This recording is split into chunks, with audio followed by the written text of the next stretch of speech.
guys, welcome in. Today, we're going to be doing a quick little story review for the Wuthering Waves 2.7 story. I said on stream a while back that I've been having a kind of rough couple months, so I kind of stopped doing my story reviews for a bit, but I really want to get back to doing story reviews after my trip for TwitchCon in Austin in the next coming weeks, but I managed to have a bit of time to squeeze in a quick little story review for 2.7. So yeah, so we're doing that today. It is going to be a bit more general and a bit quicker than normal. Might not be going into as much detail as I normally do, just because I just want to give you guys some general thoughts, I guess, on the 2.7 finale before I leave. But yeah, we're going to be going through a few things: the story, plot, storytelling, and then also, voice acting, gameplay, and then an overall ratings. Yeah, general thoughts on 2.7 is I really enjoyed it. I really enjoyed 2.7. I think it was a very, very lovely end. A very emotional and impactful moment for me to finish playing this story last week. And yeah, there were a few things. There were some small things that I definitely think that they could have improved upon. But I think as an overall experience, though, it was more than anything I could have asked for. So yeah, that's my overall things. But let's get into a bit more details on what I mean by that. So for the story, plot, and storytelling, I usually separate them, but I feel like I'll just combine them in this particular case. But yeah, overall, I think the story was fantastic. It was a really, really amazing ending. I think it was a perfect ending for a lot of characters. Super fitting conclusions for the cast, allowed them to have each of their moments to shine, and also showcased all of their strengths following their own arcs. I think it was very nice that they allowed characters to be able to contribute to the finale in their own ways. An example being Cantarella, using the potions and the poisons that she had struggled with the Phasalias and her entire, the pain and suffering, and how poisons are bad, and then she was able to utilize that in a way to, hold off the dark tide for a bit so that everyone was able to actually face the dark tide properly.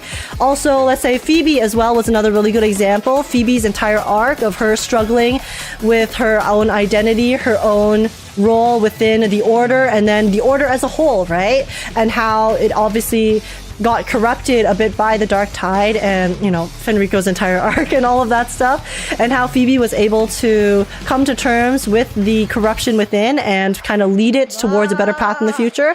Yeah, only two, small examples of how they allowed some of the characters to shine. I think Carlotta as well, they allowed her to also finally be able to take the echoes that the family had saved and worked so hard towards bringing them back, bringing the echoes back, and she was able to bring them to the finale to help fight as well and help support everyone by having the echoes take on that burden when the dark tide finally swooped in. So yeah, either way, I think they did a good job at incorporating all of the different characters and their arcs and giving them that moment to themselves to really just a fitting conclusion to their arcs while also concluding the story itself as well. So that was super, super nice. Galbrina's storyline also felt really natural to me. I think they did a good job at balancing the Galbrina storyline alongside the rest of the stuff that was going on. It didn't feel like it was a Galbrina companion quest.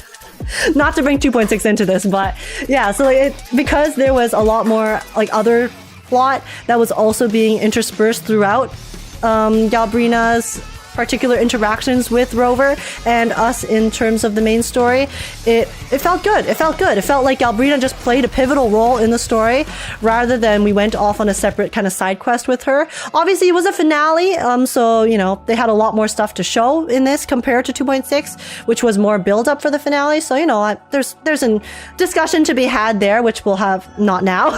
But yeah, I really appreciated how they incorporated Galbrina and her storyline. And I also did like how Galbrina, ended up joining the Black Shores as well at the end. It was very nice. So hopefully we get to see her a bit more in the future. And also Galbrina's storyline and how it kind of ran parallel to Augusta and Rover's as well was really, really well executed. And it was a nice contrast to see how the different characters were able to, deal with their own pains and struggles and really uplift one another and save each other in their dark times. So yeah, very, very nice. Oh yeah, one thing I did see people talking about was how they wish Cardathea had a bit more of a role in this story. I actually am on the flip side of I kind of disagree slightly with that. I think like, while it would have been nice to see a little bit more Cardathia for sure, I actually appreciated the fact that they didn't dwell too long on Cardathia's story in 2.7, because I do feel like, personally, Cardathia, she's had her character arc, you know? She's had her development, she's overcome her struggles, she has reached this point where she is very, you know, confident in who she is, what she needs to do, and, like, her role in Renacida as a whole. The fact that they didn't dwell too long on trying to rehash Cardathia's entire storyline and allowed the other characters to have their moment instead, while still incorporating Cardathia in the story in a big way, right? She obviously still had a big role, right? She still, you know, played a big part in the plan, in setting it into motion to essentially get rid of the Thronidium once and for all and the Dark Tide. Like, she still had her roles, she still had her moments, but they didn't, you know, again, they didn't rehash the storyline too much, so I personally actually appreciated that, because I think if they tried to, you know, maybe force in another Cardathia storyline on top of everything else that happened, it might have been a bit too much. I might have some Cardathia enjoyers disliking that take, but I personally, as much as I love characters, I appreciate good pacing and writing more so than trying to get like more screen time for my faves. So that's just my personal opinion, but yeah, I appreciated that. So I did actually quite like that as well. Yeah, the experience, crazy, super amazing. We'll get into more of the gameplay and storytelling later. I also really liked how they tried to do those cutscenes. You know, the half cutscenes, the pre-rendered cutscenes, where it was still like kind of like talking, but then we didn't actually have to click through ourselves. And it was a bit more of like a cinematic experience. I really liked the fact that they were trying that out because it was also a nice little addition. And it's one thing that I really like about Wua is how they're constantly trying to kind of push the envelope in terms of trying to find new ways of telling us the story. So even though the execution of it was left a little bit to be desired, which I'll get into in like the negatives in a second, I still really appreciate the fact that they tried. And once they polish that kind of cutscene thing without the bugs and stuff in the future, I think it'll be very, very good. Yeah, I really like that. But yeah, okay, on to some of the things that I felt like they could have improved upon. There weren't too many. I think my main thing was probably that one thing about the 2.7 finale is, as much as I enjoyed how they gave a lot of characters a nice, you know, obviously conclusive ending, because there were so many, it's like a pro and a con, because there were so many characters, right? So on the other side, I do feel like some characters' storylines did get brushed off a little bit. My most prominent one would be with Frolova. I know there's a lot of debates about how, you know, Frolova and her existence ended in 2.5. But for me personally, the way I interpreted the ending of 2.5 was that it kind of seemed like Frolova lost her body and then got merged with the Beyond. So then she couldn't like exist in any big way. So then I personally thought that there would be like a bit more, I guess, something would have had to happen for her to somehow come back, right? But then because they didn't really address it at all really in 2.7, they just brought her back without really any real acknowledgement of it. It felt a bit awkward for me personally, because maybe I missed something, but it kind of felt like she just came back to life. So I feel like if they, you know, if they spent maybe like one or two extra like lines on that to explain why she came back to life, it would have made a bit more sense to me personally. And so yeah, there was that. And then just, yeah, and I do wish that throughout, and this is more for like an overall Renacida point, I would say, than just 2.7 specifically. I think stuff like that, with, you know, having some storylines feel like they're brushed off, could have been avoided by, you know, including some of the characters throughout the other patches, right? One of the things that I've really wanted from Wua, like it's like the one thing for me that's missing from Wua, is I would love there to be a bit more cross-patch involvement between characters. So rather than just like feeling like they show up for their arc in the one patch and then they kind of, you know, just disappear for a few patches and then come back for the finale, it would have been nice if we could see a few like hints of them throughout other patches as well. For example, in let's say 2.6, right? I think it would have been really nice if we could have seen Lupa for a brief moment here and there, because they were doing the hunt. So it would have been nice to be able to talk to Lupa for like one or two lines, just being like, oh yeah, Lupa is still, you know, doing her thing. She's holding back. She's defending the city, things like that. On this flip side, they also, yeah, could have done something with Frolova where they could have had even like a more, I guess, obvious mention of maybe how Frolova might be able to exist again in 2.7 before she shows up again, which would have made it feel more natural, you know, stuff like that. So yeah, I do think that overall, Renacita, if they had a bit more cross-patch involvement between characters, it would have been really nice. Because it was so amazing, right? Wasn't it so amazing when we got to see all of the characters in 2.7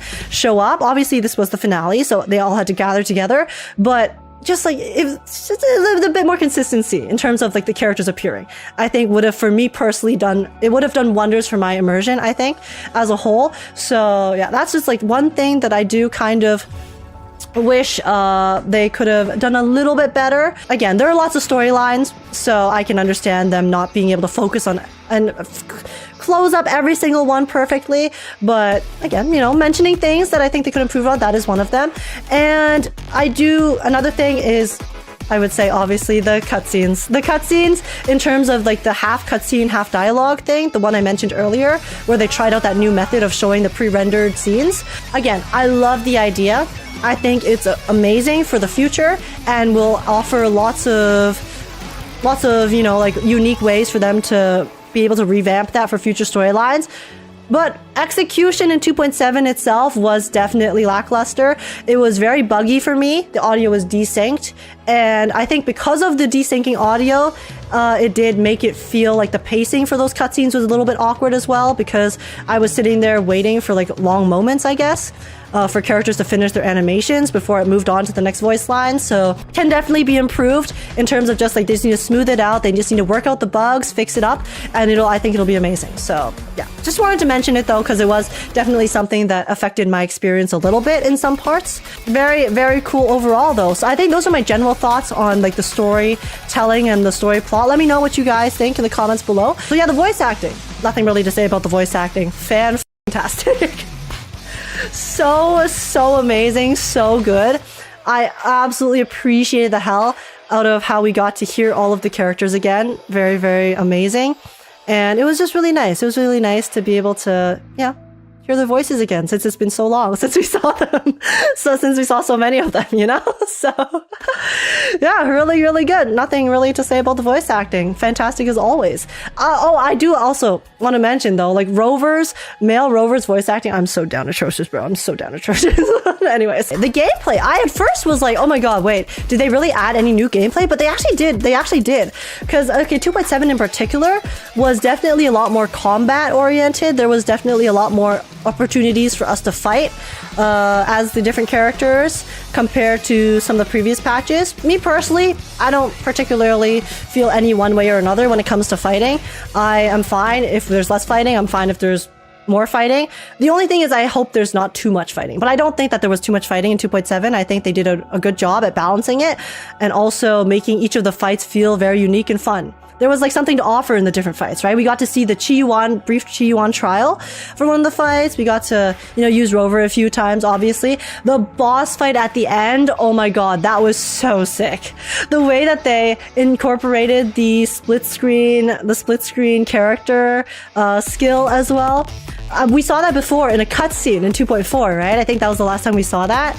And then, so this time we got to see it. We got to actually use it ourselves in the boss fight too, while fighting the Threnodian. Oh, it was so good. Or the Leviathan, I mean. It was so good. It was so epic. And then the fact that it changed to the different characters doing their voice lines as we continued to progress through the fight was so fun. It was really good. I also really loved the hell out of how the final boss fight actually utilized our friends' skills, like the characters that we know and love. Yeah, like the Threnodian ended up like kind of copying our skills and then using them against us. So then it was like we were like kind of like fighting ourselves, and then the entire point of and it was so fitting too for the lore, because the entire point of the Leviathan was that it basically utilizes people's fears and insecurities and all of those bad feelings and emotions against us. So then to have it also literally use our skills against us as well is just so poetic. It was so poetic. It was That was such a good idea, and they did an amazing job executing that. So boss fight was fantastic. I also really like the music personally. I know some people said it didn't hit as hard as some of the other songs, but I really liked it. I mean, it's playing in the background as you guys did here, but it was really good. Really good. I enjoyed it very much. Also, one last thing, the first person Galbrina. We have seen the first person shot before with Rover in one of the previous walking things, but they took that iteration and then brought it to the next level with the Galbrina doing the parkour throughout the realm area. And then so they basically combined a bunch of different things that they have done with the gameplay into one. So they added the first person, they added the parkour aspect, they added some combat. So yeah, I feel like that's such like just a good descriptor of WoWA, is that they do so many innovative things, and then they just do a really good job at trying to make it better for the next time, right? It's not enough for them to do it once and then just like copy and paste it. Every single time you see them try a new story and a new patch, they're trying out different things. They're combining old features, they're finding new features, they're reworking old features. It's just, there's always something fresh. So yeah, very well done in terms of the gameplay. And I definitely think that the gameplay balance with the story was very, very perfect and added to the experience 100%. Yeah, I mean, I think that's overall what I really had to say. Again, I'm going to try to keep this a bit more briefer than some of my other reviews, but yeah, I did see you guys commenting about how with regards to the half cutscene stuff, the pre-rendered cutscenes, how the devs are saying how they actually had to adjust them because of the mobile performance, which, you know, was an interesting discussion to have, whether you think it would be worth it for games to stop relying so much on mobile as well, because mobile definitely does limit games in terms of what they can do if you want it to be cross-platform. Like, there's so many things you can do on PC that is just like not going to work properly on mobile because the device is just not as powerful, right? Now, there's certainly an interesting discussion that we can have later regarding how that can affect the quality of stories and things like that. Because mobile is a big market. Yeah, it is a big market. So, you know, they might need the money and stuff too. So it's like pros and cons, right? The pro is you get more budget for your game. Con is that you are limited there are limitations in terms of how much you can do. Interesting thing to bring up. Overall though, story was definitely, yeah, fantastic. I initially, after playing the story, gave it a 9.8 just because it was like so emotional, and so I loved it. I loved it very much, even though I did have issues with some of the ways that they concluded certain things, you know, such as just like brushing off some storylines. They felt brushed off, okay? Maybe they weren't actually brushed off, maybe there were explanations that I missed, but having played it through, trying to pay attention to the entire thing, it definitely felt like there were some things that felt a little bit brushed off. Again, my personal opinion. Even with that though, I still think it was a fantastic experience. I can forgive small things like that, because at the end of the day, I feel like the overarching conclusion that we got from Nishida, especially with the farewells at the end. Oh, that's another detail, right? Is that at the end, right? One thing I noticed too was Yuno, when Yuno was saying goodbye to us, at the end, she said, "Please don't forget us." Which is also just like another small detail and nod to her story, right? So it's just like, there's just so many like small things that really like added up all together to make it feel like a really amazing ending. They also mentioned this during the crew recruitment thing. The final battle in 2.7 was originally planned to have all the characters appear as AI teammates, just like in version 1.0. But due to mobile optimization, they had to compromise and simplify it to the current version. Yeah. So again, limitations due to mobile. Do you guys think that mobile is worth it? Yes or no? Let me know in the comments. Yeah, I mean, back to the rating real quick though. Yeah, my overall story rating initially was a 9.8, I think, for overall. But having the weekend to sit it through and really like, you know, start thinking about maybe like some of the small flaws that I did end up noticing, I would give it a 9.5. I'm dropping it back to a 9.5 as my overall experience. 9.5 is usually the highest I go whenever I give ratings out of 10, because I always like to think that there is room for improvement, which obviously there was room for some improvement, but because it was still such an amazing experience, I give it a 9.5, which is my top. For the story itself though, I'd probably drop it down to like, let's say like a 9. Just because, again, I mentioned, I'm not going to say it again, I mentioned a few of my issues with the overarching story and how they handled some specific stuff. Not a big deal, but still a deal for me. So 9 for story, 9.5 for overall experience. And yeah, I do think that it was a very, very just fantastic and honestly perfect experience for the ending of Renacida. Story wasn't perfect, but the experience was, in my opinion. So yeah, minus the bugs, but I don't blame them for the bugs in particular, so I'm being forgiving on the bugs. But yeah, anyways, really loved it. I feel like I'm just repeating myself now. So yeah, anyways, hopefully you guys enjoyed the story review. Let me know if you guys agreed or disagreed with anything down in the comments down below. I'd love to hear your thoughts as well. Also join the Discord server if you want to come chat and have a good time, and subscribe if you enjoyed. And yeah, I'm really excited to play the Chi Yuan after story when it comes out in the second half, and I'm also really, really looking forward to what they have in store for us for the future of Wuthering Waves, because, guys, 1.x, 2.x, completely different games in my opinion. 2.x already has, the craziest fucking foundation for 3.x. So, they went above and beyond, I think, in 2.0. I'm very, very excited to see how they can possibly improve and make it even better in the future. So yeah, here's to many more years of amazing Wuthering Waves story and experience. And yeah, 07 Kuro Games, thank you for allowing us to experience such an amazing story, and I can't wait for what the future has to bring. Hopefully you guys enjoyed, and I'll see you guys in the next one. See you in the next one, YouTube. Bye bye.